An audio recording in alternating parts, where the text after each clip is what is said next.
여러분 안녕하십니까? 바디바이블 모모 말씀입니다. 굿 shepherd 재단 이창호 장로입니다. 오늘 말씀은 사무엘상 19장 10절입니다. 사울이 단창으로 다윗을 벽에 박으려 하였으나 그는 사울의 앞을 피하고 사울의 창은 벽에 박힌지라 다윗이 그 밤에 도피하매. 오늘 나눌 말씀은 생명은 객관적 대상이 아니라 인격적 대상이다 입니다. 중학교 아이들을 가르치는 선생님에게서 이런 간증을 들은 적이 있습니다. 가장 가르치기 힘든 아이들이 중학생들이랍니다. 특히 중2 아이들은 도무지 감당이 되지 않는다고 합니다. 북한군이 쳐들어오지 못하는 이유가 우리나라 중학교 2학년 아이들 때문이다 라는 말이 있을 정도입니다. 잘해주면 만만하게 봐서 잘해줄 수도 없고요. 또 호통을 치면 무서워하지도 않는다고 합니다. 그래서 잘해주기도 힘들고 무섭게 하기도 힘들다고 합니다. 이 선생님이 중학교 2학년 아이들을 담임하게 되었는데 도무지 어떻게 아이들을 대해야 할지 모르겠다라는 겁니다. 그런데 어느 날 한 아이가 이 선생님을 찾아와서 이야기를 하더라는 겁니다. 선생님, 저희는 선생님들이 아무리 엄하게 대해도 무섭지가 않아요. 정말 저희들이 무서운 게 뭔지 아세요? 선생님들이 우리가 잘못한 걸 알면서도 우리를 포기하는 것이 제일 무섭습니다 라고 하더라는 거예요. 이 이야기를 그 선생님이 듣고 완전 할 말을 잃었다고 합니다. 아이들에 대한 교육의 입장이 완전히 바뀌었다고 합니다. 엄하게 대할 것인가 편하게 대할 것인가 하는 문제로 보지 않게 되었다는 것이죠. 정말 사랑으로 대해야 되겠구나, 편하게 대하고 엄하게 대하고의 문제가 아니라 진심으로 아이들을 사랑하는 마음으로 대해야 되겠구나 하고 결단을 하게 되었다고 합니다. 그 후 문제를 일으키는 아이들이 있으면 얘야, 나는 널 포기하지 않아. 너가 잘못되면 그건 내 책임이야. 너가 무슨 일이 있어도 나는 너를 포기하지 않을 거야. 너를 위해 기도할 거야. 너가 자꾸 다른 길로 가면 나는 너를 채찍질 해서라도 너를 바른 대로 세울 거야. 다 너를 포기해도 나는 내 곁에 있을 거야. 그런 태도로 말을 해줬다고 합니다. 그랬더니 차츰차츰 아이들이 변하더라는 것입니다. 무섭게 대하든 정답게 대하든 아이들이 그 이면에 사랑이 있다는 걸 알게 되니까 무엇으로 대하든 달게 받아들이더라는 겁니다. 저는 그 이야기를 들으면서 오늘날 우리 시대의 관계성의 모습을 떠올려 보게 되었습니다. 진심 어린 인격이 없다면 관계성은 형식밖에 남지 않습니다. 우리는 복잡한 관계성을 맺고 살아가고 있지만 사실 진실과 애정이 담긴 관계성을 살아가지 못할 수가 있습니다. 인격이 담기지 않은 인사를 하고요. 인격이 담기지 않은 조문을 하고 인격이 담기지 않은 말들을 던지면서 서로가 서로에게 아무런 의미도 되지 못하는 껍데기만 남은 그런 관계성을 만들기 위해서 얼마나 많은 에너지와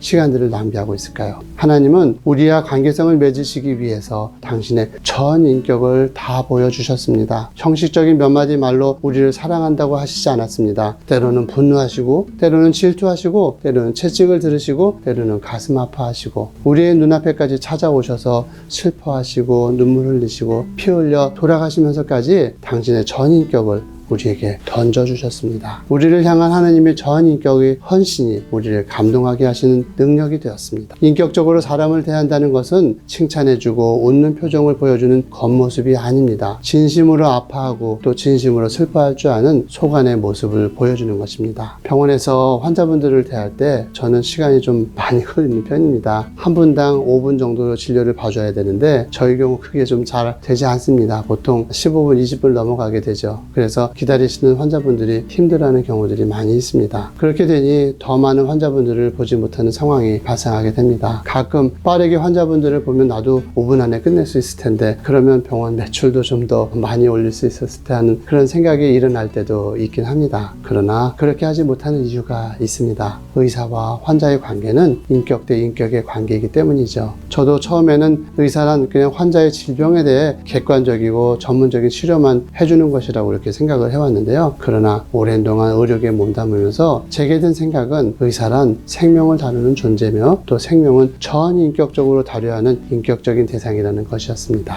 의사만이 아닙니다. 관계성은 생명과 생명의 만남입니다. 생명은 인격의 대상이고요. 인격에 반응하고 인격만을 받아들이는 존재인 것이죠. 예수님께서 우리에게 전인격을 주심으로 관계를 맺으신 것처럼 우리도 이웃을 향해서 우리의 전인격을 줄 수 있을 때 관계성이 맺어지는 것입니다.